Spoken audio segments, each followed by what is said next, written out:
first question was I wanted to ask you, not to put down any of the other children. Why was this one so much better than the other CDs? Well, that it's just a matter of opinion. So it's hard for me. I don't view it as like better. It's viewed as different. I mean, it's an evolution, you know. I think you did it correct. The producing, raising the money, how did that, in your frame of mind, know, okay, I've got this much money, I can stay in the studio this amount of time, having known all that? Was it different than the other albums, or what's different by getting that money? Well, the money was about the same as I had for the other budgets. So the great thing about it is my money, and so you know, we raised that money. I didn't have to like please anybody but myself. So, you know, the record label, when they really want something, they want their view of what you're doing to line up with what you're doing. And to me, when we sat down with the songs, we're like, well, these songs are all over the place, and if we give them the same kind of consistent treatment, some of them are going to fall short of what they could be. And so we just kept an open mind, and if the song wanted to be a folky, quiet, acoustic number, then we let it be. And if it wanted to sound like it deserved like a stadium effect, we let it be. You know, so and that was very freeing. And the great thing about doing an indie record is you don't have a record label breathing over your neck. You get what you want out of it. So, I mean, that was a big difference than your other albums. Yeah, I mean, we sort of had to please the definition of what the label thought folk music was, because they're trying to market it, and if, you know, we can't, obviously all these songs don't match that, all the criteria that kind of format needs. So we had an open, you know, it was an open field to do whatever we want, which is great, and I hope to record like this for the rest of my days. From who put them in order? Was it I did. You put them in order? Yeah. So they're in that order from you. That's Yeah. great. Good. It starts out strong. Got a couple of cool stuff going on, and you end up with just that last little left thought. You know, about like, well, this is a complete album, first song to the last song. It flowed really well. You know, we ended with sort of the folkier kind of numbers at the end there, but yeah, it flowed well. It was a challenge trying to get it right. You know, it took a lot of versions before we came up with the right sequence. You had 15 tracks on there. Were those the 15 that you originally had going in there? Or No. did any of them come about while you were doing it? None came up. Well, I had like a verse chorus on some of the songs, and I fleshed it out when we really started recording. But you know, initially I had about 25 ideas, and I brought them in, and then they told me what they were gravitating to, and then I eliminated the ones that we weren't in agreement on. So you did have leftovers? Yeah. Oh yeah. There was probably 10 songs that were up for grabs here that didn't come out. So it was good though. I had 5 years of writing too for this one, so I had a stockpile that was pretty good.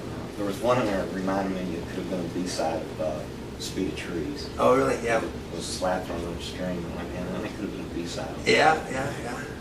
Okay. Which song on this album wrote itself? Well, they all kind of do that to a certain degree.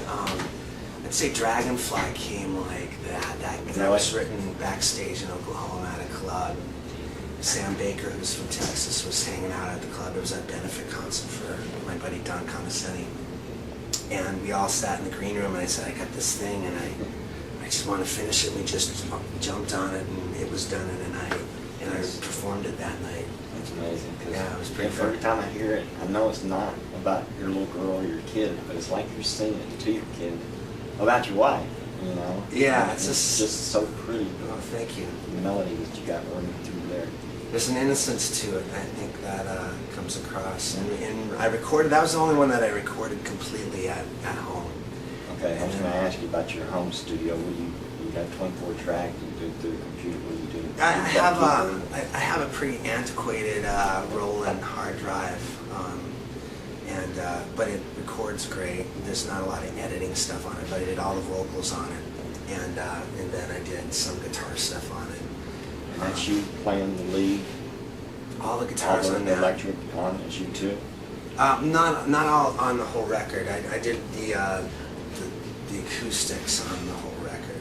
Okay. And so if there were doubling guitar parts that were. Well, that's what I loved about it, because you got left and right going all over the place. You got like, in one of your songs, you got the speaker voice on the left, while the harmonies are coming at you at the right. Yeah. And the pickings down here at the bottom, while the strumming's going on here. Now, was that all swinging in your head? Did you hear it that way? Or did the producers help add all that extra? That's like we had a guy who was mixing it, and it was some of his choices, some of the production choices. But I'm a big fan of the old Jim Croce style, 2 acoustic guitars panned separately, so the vocal falls in the middle, and we had a lot of that going on, Yeah. and I loved it, and I wanted to do more of that kind of thing. Yeah, The acoustics were great. I thought it was great. All those little periods, just that when the hand goes from right to left on the song when you begin. Yeah. This song has a lot of stuff like the Beatles or the Eagles to me. When you first hear that tone, like the bells, Yeah. you hear those bells, Right. you know what's coming. And with the drum, or just the picking when it starts out, you know what song is coming. With this CD, more so than your past CDs, remind me. Yeah. Which song was the hardest thing about? To write or to record. Hurricane Angel took you the longest, you said? Well, it took a while. I carried that, and for a long time. And we had, when we were recording it, I'm not a great piano player, so we were bringing in really good Nashville guys, but they were almost overplaying it. So there's 3 piano players on that song on the record, and one of them's just doing this really arty, Okay. and then another one's doing New Orleans style, kind of doing a lot of jelly roll kind of things, and then I'm just doing the bang, The bang, bang, bang, bang. bang. And we finally just mixing, the 3 of us just got it perfect, and so that was a challenge trying to find the right vibe there, and Well, I probably really liked how he did the doo-doo-doo-doo. Yeah, oh, You yeah. got that one going. But I wrote the that's girls now. the day after everything changed. Right. Yeah. And you had this the same drummer all the way through, right? Yeah, Jason. Jason, and he was one of the producers. on Oh, the he record. was? Yeah, he co-produced. And the banjo player, did he play in 3,000 Miles or any? No, No? that was the other producer, Thad Beatty. Jason Cullum and Thad Beatty did it, and Thad played all the electrics and all the mandolin parts and all the banjo parts. So the one that's you Yeah. got doing this Yeah. didn't make it to the album? No. Okay, but you had But it towels. survived. You had towels though, right? Yeah, On the dot? that Okay. guitar survived, and I'm like, what are you doing there, Wyatt? It was a cool shot. it was, and it worked out great. We got exactly what we asked for, and On the first shot too, huh? I think it was the difference between this record and everything was pre-thought out. Like how we're going to produce these things, what the vision was, all of the artwork, the layout and design, all of it was pre-thought, and I had that. Is that from experience? You put out all this, now you have a better experience of what you're going to pick out and do? Yeah, we really wanted to do it right. It was a special project, having it being sort of, funded by all these people that were buying stuff to fund it, and they weren't giving us money; they were buying things from us. Right. But, I thought it was a great, whose idea was that? it was mine, but it's not the first time it's been done. It's Jill Sobel had done it really well. I And, didn't know. I knew pre-sales, but Yeah. not the tier level, but you did. right, and I'm still paying some of those things off. I have a couple. There's a guy in England who gave a good amount of money, and I got to get over to England Oh, you to gotta do go a do house his concert. housewarming there. Yeah, and I got to write him a song. And he's the last guy that I have to please. That's the last one, I huh? think we've got just about everything else done. So I have to write a song for a couple in Massachusetts. But it worked out great, and I feel like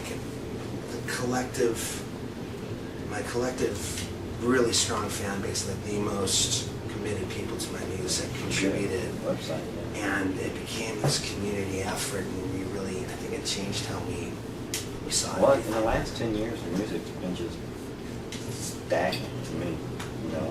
Not knowing where it's going. I mean, CDs are obsolete. You said that one night. You said, don't y'all have iPods?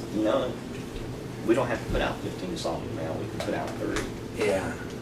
How do you feel about that? How does that? I don't know yet. You know, my crowd is going to buy my again, my core fan base is people my age. They're not exactly the iPod generation, but they're starting to slip into that.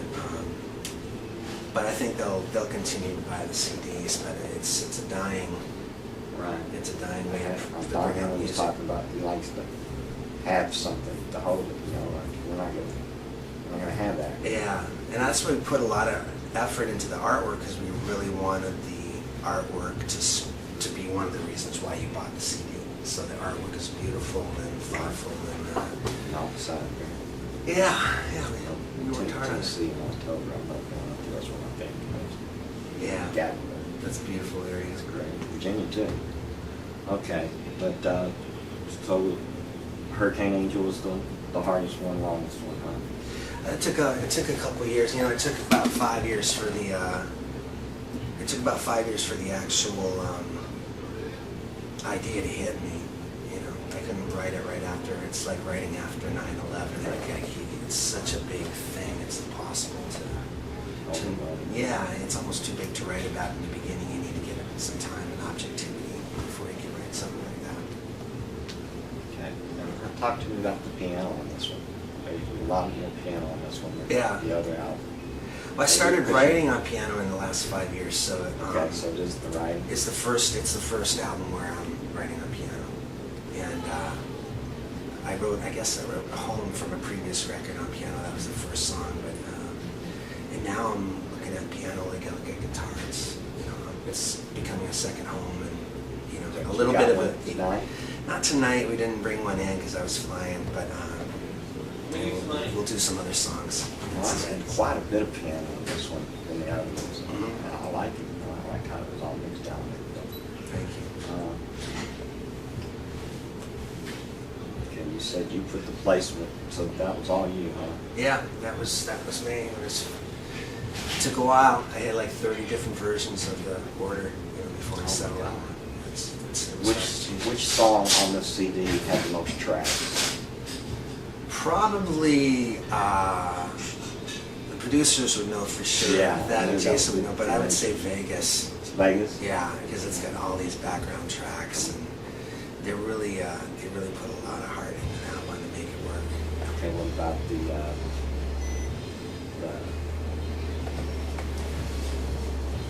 least amount of tracks? That was probably the last one. Song. Yeah, Nothing Left to Take, it's called, and that was just me in my closet, and I recorded that one at home too. It was I just love me with one my. library, you telling the story Yeah. in time, you know. Paul McCartney said, make a comment, whatever you want to say about this, is to make a song a 3-minute joyride. He does that better than anybody's ever done it. So it's yeah. To me, it's like even more than like he was trying to create exuberance almost every song. So you know that was his thing. Like how do I make this thing into like, champagne? Right. And I'm doing this, like some songs are whiskey for me, some songs are a little bittersweet, but you know you're supposed to be moved, but you're supposed to be hurt while you're drinking it, and so you know, so I'm like Nothing Left to Take is about, you know, that's a hard swallow. Well, that's what's cool about this. It's almost like a country dream album, but it's not done. It's not a country album. It's an Ellis policy. You know, and I call it almost commercial folk because I can't put you anywhere else. You know, that's probably a fair, you know, it sounds like an oxymoron, commercial folk music, but it's folk pop, and the difference with it, other than regular pop music, is because it's content driven rather than financially driven. Right. But all the hooks are there, you know, but I'm not going to get on pop radio with a song about Hurricane Katrina.